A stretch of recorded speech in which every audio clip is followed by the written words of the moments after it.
Assalamualaikum warahmatullahi wabarakatuh. Selamat pagi semuanya. Hari ini kami akan presentasikan materi mengenai evaluasi metode wawancara dalam pembelajaran akuntansi, yang dimana kami akan membahas sedikit kelebihan, kekurangan, dan strategi yang ada dalam praktik metode wawancara dalam pembelajaran akuntansi. Baik, untuk yang pertama saya persilahkan untuk Hasna presentasikan. Baiklah, kalau yang pertama itu mengenai kelebihannya, ada memberi pengalaman nyata praktek akuntansi. Kegiatan ini membuat kita tidak hanya belajar tentang teori saja, tetapi juga langsung mempraktikkan akuntansi seperti di dunia kerja. Kita bisa belajar mencatat transaksi, seperti membuat laporan keuangan dan memahami alur kerja akuntansi secara langsung. Yang kedua, melatih komunikasi dan soft skill. Selain kemampuan teknis, kita juga dilatih untuk berkomunikasi dengan baik, bekerja sama dalam tim, dan bersikap profesional. Hal ini penting karena di dunia kerja, kemampuan berinteraksi dengan orang lain itu sangat dibutuhkan. Yang ketiga, menyembatani teori dengan praktik. Apa yang dipelajari di kelas itu bisa langsung diterapkan dalam kegiatan nyata. Dengan begitu, kita lebih mudah memahami materi akuntansi karena tahu bagaimana teori akuntansi tersebut digunakan dalam situasi yang sebenarnya. Selanjutnya saya kembalikan kepada moderator.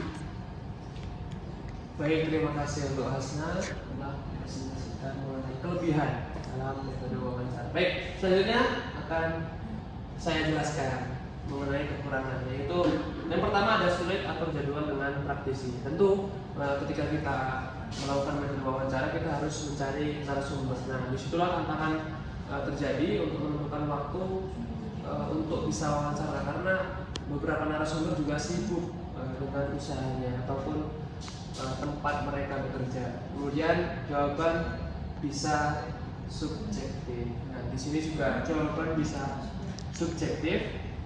Kenapa bisa begitu? Karena jawabannya itu tidak tergantung pada materi yang kita pelajari, tapi tergantung pada praktek yang mereka lakukan. Jadi antara teori dengan praktek itu kadang berbeda.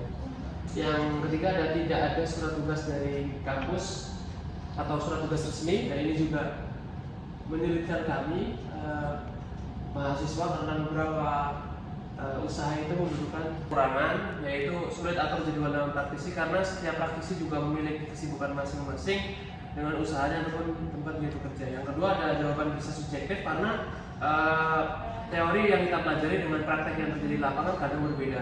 Yang ketiga tidak ada surat tugas resmi dari kampus karena beberapa usaha ataupun tempat yang kita wawancara itu membutuhkan surat tugas resmi dari pihak kampus. Baik, itu mungkin dari kekurangan. Selanjutnya akan dilanjutkan oleh Vivi untuk bagian strategi. Dipersilakan. Baik teman-teman, di sini saya akan memberikan strategi untuk menutupi kekurangannya. Yang pertama yaitu menghubungi lebih dari satu praktisi. Nah, jika salah satu praktisi itu menolak, kita mencari alternatif praktisi lain untuk diwawancara. Nah, selanjutnya itu menyusun pertanyaan terstruktur sebelum wawancara. Nah, agar lebih terarah dan fokus, pertanyaan itu harus kita susun terlebih dahulu.